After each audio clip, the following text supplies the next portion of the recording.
é que vocês identificam um insider, Samantha? Como é que, sei lá, ele se veste diferente, ele usa um black hat?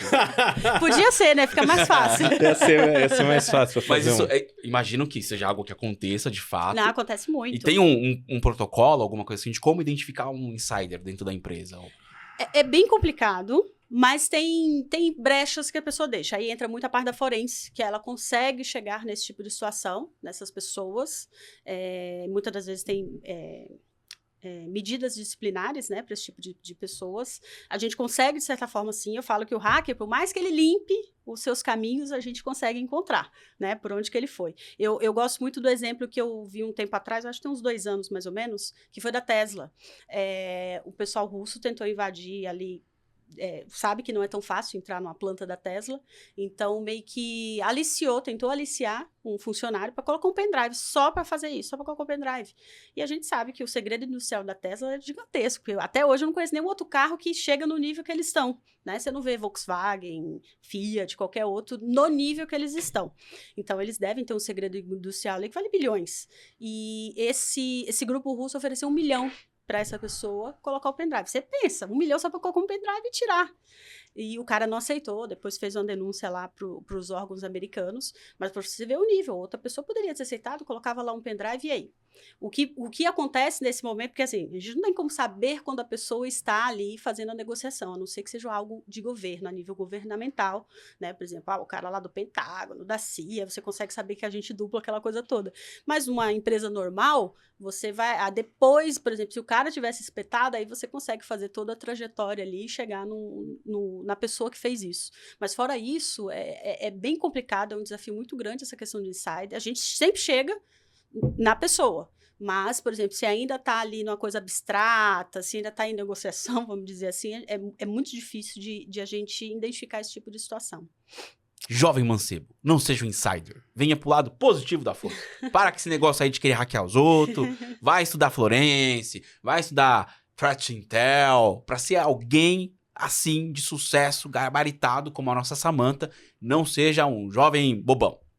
E não seja igual as outras pessoas que o Flávio contrata de vez em quando para fazer serviços escusos de colocar pendrive lá na Tesla. Não, nunca fiz isso. Mas assim, isso é um fato que antigamente um perito forense era uma pessoa extremamente difícil de achar, né? Hoje a gente tem visto que cada vez mais está sendo usado. Não tem muito mais hoje, né? Perito, forense. Mas assim, a forense está no dia a dia, Sim. né? Toda vez que eu tenho um incidente, né, de média ou grande proporção, eu vou ter uma forense ali para pegar quem foi. E a gente sempre chega, tá? Sempre chega. Por mais que você tente apagar tudo. O crime nunca é perfeito.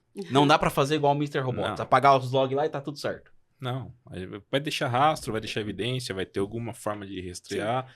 E é nisso que todo mundo tem inclinado hoje para trabalhar, né? Então...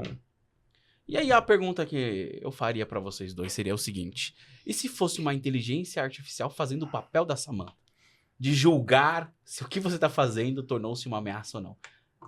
Seria interessante ter esse tipo de approach? Na minha visão, não. Porque eu tenho medo das máquinas, né? O Exterminador do Futuro tá aí, etc. Então, acho que não seria tão eu não tenho medo das máquinas, não. Eu tenho que trabalhar para fazer as máquinas. Esse é um ponto interessante. Samantha falou um ponto interessantíssimo. Poxa, se eu tiver num ponto que eu estou desenvolvendo o que está sendo usado, né? E eu saiba quais são os algoritmos que estão ali, né? Todo mundo sabe que uma IA ela precisa aprender com alguma coisa para poder gerar algum conteúdo. Então, se eu estou num passo, né, profissional que eu consiga desenvolver essas coisas, eu estou tranquilo. Você quer saber onde é a tomada para puxar. Se eu estiver só apertando um botão e consumindo, sendo refém da tecnologia, sem saber o que eu estou consumindo, principalmente dos grandes players hoje, né, que estão no mercado, aí eu preciso tomar cuidado. Por exemplo, hoje a gente já sabe que tem ChatGPT mesmo, ChatGPT faz isso também, você consegue ali criar códigos maliciosos. É claro, não é tão simples. Cria um código, mas você tem que fazer umas formas ali de perguntas que ele vai te dar isso no final. Mas a gente também tem ferramentas que já tem IA que consegue identificar isso muito mais rápido do que um ser humano normal, ou se eu fizesse uma automação ali. Então, a gente tem que... Eu penso que a gente tem que sempre usar as coisas que estão surgindo também ao nosso favor. Os atacantes, as pessoas maliciosas vão usar para o lado delas e a gente tem que aprender a usar para o nosso lado também, para o nosso bem. Então, quando a gente conhece muito bem o que aquela inteligência artificial faz, o que ela está trabalhando, no meu ponto de vista, a gente não tem que ter medo, porque a gente tem controle sobre ela.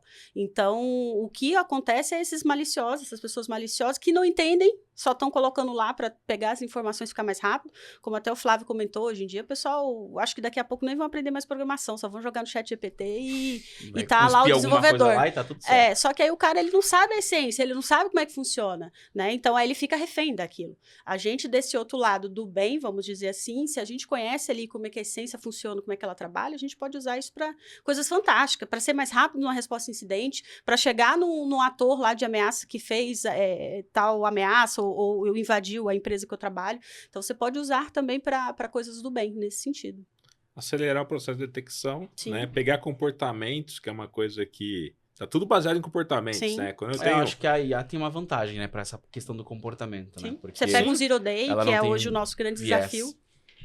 Desde que tenha ali realmente uma IA por trás. Tem muita gente vendendo coisas com IA que não tem IA, né? Sim, sim. Então, assim, eu vejo lógica nebulosa, vejo essas questões de conceito há muitos anos. Uhum. Mas aplicar efetivamente, né? Sim. O mercado aproveitou o nome e começou a usar, mas efetivamente, eu acho que agora a gente começa a dar os primeiros passos em soluções que realmente consigam detectar anomalias dentro do ambiente. Sim, né? toda empresa agora tem meio que um... Eu não sei porque que coloca o nome de mulher, eu queria entender. Furacão eu já entendi. Agora de IA, toda IA tem um nome de mulher. Sabe por quê? Eu acho que eu tenho a resposta, hein? Olha só. A resposta que vale $1 milhão. É porque a mulher vai dominar tudo. Entendeu? Então, Tem sempre já aceitou. E tem sempre razão, né? Tem sempre razão, entendeu? Quem manda lá em casa? Sou eu. Claro que eu mando. Quando a minha mulher fala, eu mando. Entendeu? Ela falou, eu mando. Vou mandar exatamente o que ela falou. Então, acho que é por isso que as IAs têm nomes de mulheres, porque as mulheres vão dominar tudo. Já aceita que dói menos, né? Então, faz parte do jogo. Pensando nos próximos 5 anos, né? O que você está olhando em relação a ameaças? O que a gente deveria se preocupar, né? Pensando no mercado corporativo, principalmente. A gente falou um pouco aqui sobre a vida pessoal, essas questões de ter um duplo fator de autenticação com os pais é maravilhoso, porque você tem palavras-chave ali que são usadas... Só vocês conhecem. Exatamente. Isso é Dica importante, hein, pessoal? E assim, são coisas básicas do dia a dia, né? Para evitar que alguém deposite um dinheiro errado. Mas pensando no corporativo, né? Para os próximos 5 anos, a gente deve ter um salto aí com IA em tudo, Sim. né? O que você está olhando de defesa ali e de prevenção a possíveis novas tecnologias que vão brotar para a gente ter que defender? Se fosse escolher, assim, né? As tecnologias que você aposta que, de fato, vão daqui a 5 anos estar deslanchando, etc., para a parte de Threat Intel, quais seriam, né? 5 anos é um universo muito longe, né? Se a gente pensar do jeito que a gente está... Na questão de tecnologia, 2029, mais ou menos. Não, vamos para 3 anos, porque o salto, a movimentação hoje está muito rápida, né? Sim. Quando a gente entrar na era quântica agora de processamento, teoricamente a gente está muito mais rápido em tudo que a gente vai fazer, tanto para o bem ou para o mal, né? Então, o que você está olhando hoje? Eu vejo que a gente tem que trabalhar muito a questão da visibilidade. Hoje as empresas mais têm o seu CIEM, que no meu ponto de vista já é até uma tecnologia um pouco ultrapassada, mas eu acredito que a gente tem que expandir mais essa visibilidade, porque se eu estou com o olho só olhando para uma parte, eu posso estar esquecendo a outra e ali está acontecendo casos terríveis. Então, essa é a questão. E ver o melhor caminho, porque hoje, às vezes, também você tem um CIEM e não suportar tudo isso que você... Ou suportar, mas ficar inviável financeiramente, porque o CIEM custa, cada coisa que você põe lá custa muito dinheiro. Então, esse, para mim, é o caminho para se verificar qual que é a melhor forma de aumentar cada vez mais minha visibilidade e usar realmente inteligência artificial para agregar valor ao seu negócio, né? Não simplesmente o ChatGPT. ChatGPT é uma tool, né? Uma ferramenta dentro de inteligência artificial. Você tem muito mais coisas. E aí, junto com a inteligência artificial, você automatizar muitas coisas.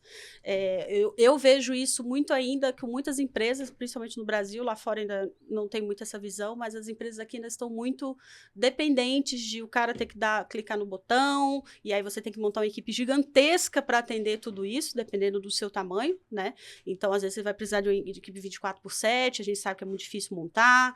Então, no meu ponto de vista, também está faltando ter automatizações, que a gente sabe que não é esse bicho de 7 cabeças, já tem inclusive ferramentas que já fazem isso, ou tem aquela que, eu quero desenvolver aqui com o meu time de desenvolvedor, mas eu vejo esses 3 pontos. Eu acho que aumentar a sua visibilidade do que está acontecendo no seu parque todo, não só rede, porque hoje em dia a gente não está mais tão num lugar só, né? A gente está em vários lugares, mas aumentar essa visibilidade, investir na questão de conhecer inteligência artificial, seja num EDR, seja num AF, seja em qualquer outras tecnologias de cyber, e realmente entender o que essa inteligência está fazendo, e por fim ser muito mais rápido ali nas respostas, que seriam as automações, né? Então você fica muito mais preciso, você evita, por exemplo, de ter aquele time gigantesco, porque você começa a ter aquelas coisas que são padrões. O cara, por exemplo, não pode usar um Hacketool no meu ambiente. Então, eu já automatizo, na hora que isso acontecer, já bloquear para o cara, e aí ele já não... Eu não preciso ter que um cara lá analisar aquilo, mandar uma informação para o gestor falando que o cara tá usando uma ferramenta que não era para usar. Então, tem coisas que eu posso automatizar. Eu concordo que tem coisas que não. Ou a automatização, você tem que entender primeiro como é que é o seu ambiente, para aí você ter uma segurança de colocar, mas eu acho que as empresas estão pecando nesse sentido. De, tipo, tá demorando demais para começar a colocar isso em prática. E, do meu ponto de vista, a gente vai ter, porque as ameaças vão cada vez crescer mais, não tem jeito. A gente já sabe que o caos lá de Israel, da Ucrânia, afeta a gente. Não tem como dizer que não afeta mais, né? Então, eu não posso ficar refém do meu time, só que ele não vai suportar tudo isso. Então, eu preciso começar a pensar nesse sentido, da mesma forma que as ameaças estão crescendo, eu também tenho que estar seguindo junto. Claro que às vezes não consigo seguir 100%, a área de defesa ainda realmente pena muito nesse sentido, mas a gente tem que estar mais perto ali o possível para quando ele sofrer alguma coisa muito grande, a gente está preparado, de certa forma. E vai acontecer, tá, gente? Essa coisa de, não vai acontecer no meio. Vai, a gente só não sabe a hora. Sempre acontece. É igual morte, a gente sabe que vai, mas não sabe quando. É a única certeza que eu tenho na vida. Só tenho 2. Eu vou morrer que vai ter ataque. Vai ter ataque. E assim, o fato de se preocupar com isso, né? Como é que eu vou me proteger, como é que eu vou responder a um ataque e como é que eu automatizo para ter o meu foco, o meu sniper ali focado nos ataques sofisticados, né? Quando a gente olha, eu não quero mais ficar olhando para as coisas rotineiras do dia a dia. Eu preciso ter meu time ali Ninguém aguenta focado. mais olhar log, né? Sim. Então, mas quando você tem lá... E incidente tem o tempo inteiro, tá? Só que às vezes são incidentes Exato. de nível baixo, médio. Eu acho que a analogia é perfeita. A gente voltando no começo, né? Falando no mercado aéreo, do segmento aéreo, qualquer coisa que acontece dentro de uma aeronave é um incidente. Um tropeção, Sim. Um passageiro atuando de uma forma fora do contexto normal é um incidente. Então a gente tem vários incidentes. O problema todo tô gastando energia hoje olhando coisas que não são tão valiosas ali, né? São só incidentes, mas não ameaças. Exato. Incidentes que não representam uma ameaça real, de fato. E preciso deixar isso o máximo automático para poder ter meus snipers ali para acertar os caras que estão planejando coisas muito mais audaciosas, né? Esse é o grande ponto. A analogia do CIEM para mim é o cara que tem 300 câmeras em casa, né? Mas não tá olhando todas as câmeras e tá deixando passar ali um invasor pelo portão por cima do muro dele. Ou quando vai ver, só na forense, que aí você Exato. olha as 300 câmeras com mais detalhes e vê. O que a gente quer hoje é pegar em tempo real, né? Eletrocutar esse cara que tá pulando o muro. Misericórdia. E poder me preocupar com uma possível invasão de uma quadrilha, né? Acho que esse é o grande ponto. Eu vi um vídeo um tempo atrás de um rapaz, né? Ele fala de segurança residencial. E aí ele fala um pouco de cibersegurança também. Que ele é da área de tecnologia, mas ele gosta dessa coisa tática, de exército, de guerra e tal. Então ele tem um foco ali em segurança residencial, mais uma parte ali de cyber. E aí ele fez uma analogia muito engraçada, que ele tava vendo um vídeo. Um rapaz que aparentemente ele devia ter algum problema, algum tipo de distúrbio, porque ele tava meio que na rua correndo, que nem um doido. E aí ele pulou pra dentro de uma casa. E aí ele falou assim, às vezes a gente acha ou tem a sensação de que está seguro, porque alguns elementos fornecem pra gente uma falsa sensação de segurança. Eu acho que isso é o que acontece demais no mercado. As pessoas têm falsa sensação de segurança. Aí ele falou assim, se você olhasse a casa, ela não tinha um muro baixo. Ela tinha um muro alto, não tinha um portão alto. No portão haviam lanças. Daquelas lanças de casas mais antigas que o pessoal coloca pra justamente alguém não pular. Tinha cachorro dentro da casa. Mas sabe qual foi o pior problema? A porta da casa estava destrancada. Então o doido estava correndo na rua, ele conseguiu pular dentro da casa, não se importou com as lanças, nem com o cachorro. E aí a pessoa, com uma falsa sensação de segurança de que tinha cachorro na casa e que tinha lança no portão, não trancou a porta de casa. O cara conseguiu entrar dentro da casa dela. Esse é o usuário que deixa o password anotado no papel Você entendeu? em cima do... Falsa sensação de segurança. Exato. Não, mas eu tenho MFA, então eu vou colocar a senha 1, 2, 3, 4. Não, meu amigo, não é porque você tem MFA que você vai facilitar a senha, é um conjunto, né? A gente gosta muito de falar na Icon que cibersegurança deve ser feita em camadas, que em cada camada, se você tiver um pouco ali de segurança, né, no final do dia você tem um escudo mais resiliente. Afinal, né, quanto mais camadas o escudo tem, mais resistente ele fica a ataques. Mas a galera tem uma falsa sensação de segurança. Acha porque colocou um CIEM, né, que também concordo com essa Samantha que já tá ficando legado, né? Daqui a pouco não vai servir mais pra nada, porque só o CIEM só coleta, pra correlacionar você precisa de outras coisas, e eu não quero colocar um cara lá pra ficar fazendo isso porque ele demora pra ver algo, pra achar algo, né? Então, existe essa falsa sensação de segurança porque o pessoal comprou alguma coisa. É igual quando o pessoal fala assim, nossa, agora o meu EDR, XDR tem inteligência artificial. Pronto, acabou. Então, né, não vou pôr mais nada na máquina. Deixa o usuário instalar o que ele quiser. Aí já baixa a política de segurança por uma falsa sensação de segurança, né? Como é que a gente lida com esse, eu vou dizer, sei lá, síndrome do impostor da cibersegurança, que é a gente ou confiar demais numa tecnologia e por isso talvez baixar o escudo, ou, né, a gente deixar de fazer o básico por achar que tem um MFA, então tá seguro, tem um e-mail de backup, então tá seguro.